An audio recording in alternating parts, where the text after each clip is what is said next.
यकीन से, अकीदे से और ज़बानियत से कर रहा हूँ कि टाइम हम सब के पास बड़ा कम रह गया। हजूर पाक ने फरमाया कि मैंने अपनी उम्मत के लिए 1.5 दिन की मोहलत मांगी अल्लाह से क़यामत के दरमियान में कि जी मेरी उम्मत का टाइम कितना होगा। बाकी उम्मतों को आपने तो इतने इतने टाइम दिए, तो मुझे टोटल 1.5 दिन की मोहलत मिली।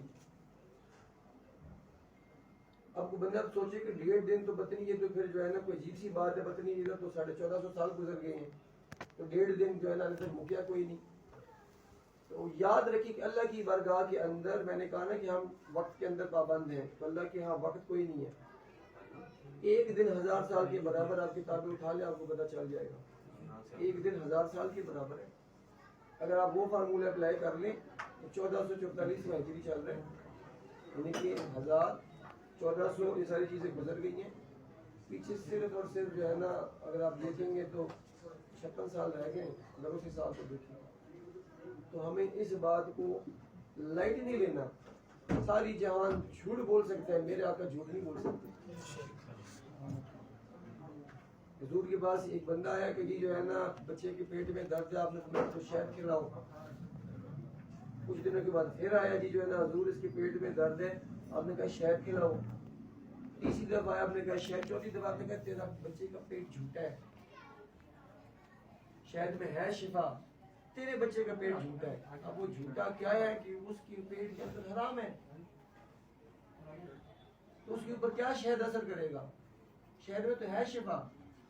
तो हुजूर की बात को समझना ऐसे नहीं कि जी हम अपने अकल से समझें। जब उन्होंने कहा 1.5 दिन की मोहलत मिली है, तो फिर 1.5 दिन की मोहलत है। अब उसके अंदर से आप खुद सोच लें कि जी जो है ना कितना टाइम गुजर चुका है। आप जनरली किताबें पढ़ते होंगे, देख लें हालात वाकयात बाहर के क्या कुछ हो रहा है। चीजों को वाइंड अप किया जा रहा है, लिपेटा जा रहा है। जैसे एक इंसान यहाँ पर बैठा गुफ्तगू करता है, तो ये इसकी अपने ज़ाहिरी हवास है जिसमें वो आपसे गुफ्तगू करे। इंसान का अपने दिल की कैफियत होती है, अंदर अंदरूनी हवास है, वो हो सकता है किसी और मकाम पर किसी से गुफ्तगू कर रहा होगा। हम आपको वार्निंग समझ लें, फिक्र समझ लें, मैं शामिल इसमें। टाइम बच्चों बहुत कम रह गया, क़यामत करीब आ चुकी हुई है। पता नहीं, हो सकता है इनमें से कोई देख भी ले अपनी निगाहों से उस लम्हे को, इतनी करीब आ चुकी है। वक्त आपको बताएगा, वक्त आपको बताएगा कि किसी फकीर ने किसी जगह के ऊपर बात की थी, देखो ऐसा हो गया। लेकिन हमारा मसला ये है कि हम उसको यकीन नहीं करते, हम यकीन ही नहीं करते। हम कहते जब वो लम्हा आ जाता है फिर हम फंस जाते। दुनिया की मोहब्बत से खुदा के लिए निकल आओ।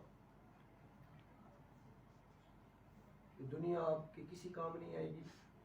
दुनिया में हमने वक्त गुजारना है, लेकिन दुनिया के मत बनो। पैसा, फिक्र, दुनिया की ये चीज़ें, इसलिए आपको खा पी जाएगी। हमने जब तिलावत शुरू की तो हमने पहली बात ये की अल्हाकुमुत तकासुर, तो माल की कसरत तुम्हें हलाक कर देगी। हत्ता ज़ुरतुमुल मक़ाबिर, यहाँ तक कि तुम कब्र में आ जाओगे।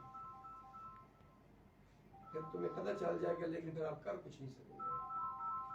अपनी इस्लाह करें, अल्लाह को वक़्त दें, अल्लाह की बंदगी करें, किसी का दिल न दुखाएं, झूठ न बोलें, गीबतें मत करें, सबको अपने से अच्छा समझें, तफरकात में ना पड़ें, वालिदैन का एहतराम करें, एक दूसरे के हकूक़ अदा करें, हलाल हराम में तमीज़ करें। अगर बस आपने ये कर लिया तो आप खुद को बचा लेंगे। इबादत में खाली इक्तिफा ना करना कि जी बस हम तो नमाज़ें पढ़ते हैं तो बस जो है ना, नहीं, वो नमाज को जब तराजू में तोला जाएगा तो वो जो है ना खोखली निकलेंगी, तो फिर क्या करोगे?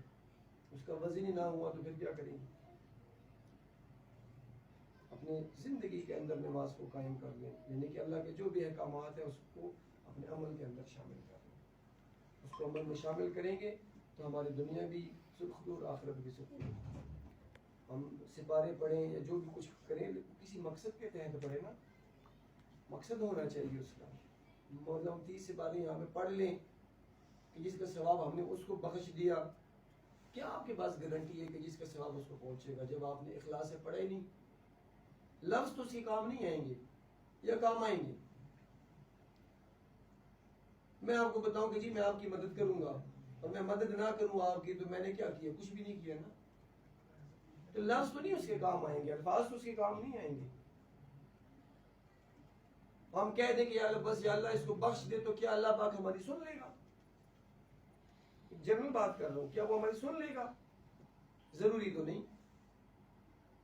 हाँ, अगर आपने अच्छा अमल किया होगा तो आपकी जरूर सुनेगा वो। तो जब आप उसकी नहीं मानते हो तो वो आपकी कैसे मानेगा? ऐसे तो मुमकिन नहीं है ना कि हम उसकी एक भी ना माने और हम कहें जी हमारी मानो, उसने हमें अपनी बंदगी के लिए पैदा किया, हमने उसकी जो है ना, ऐसे नहीं कि हम उसको अपनी बंदगी पर लगाएं। वो मालिक है, हमने उसकी माननी है। तो अल्फाज किसी के काम नहीं आते, आपका अच्छा अमल उसके काम आएगा। जितने भी हम पढ़ ले हमें उसका निचोड़ पता होना चाहिए। यानी कि हमारे इस बच्चे को मैं समझाने के लिए बात कर रहा हूँ, खुदा के लिए आपने मेरी बात को नेगेटिव नहीं लेना या उसको समझने की कोशिश करना है। मेरे बच्चे को ये चीजें जो पड़ी हुई है ना, हमारा खाना या एक दूसरे को खिलाना, ये काम नहीं आएगा, उसको इसकी जरूरत ही नहीं है। मैंने एक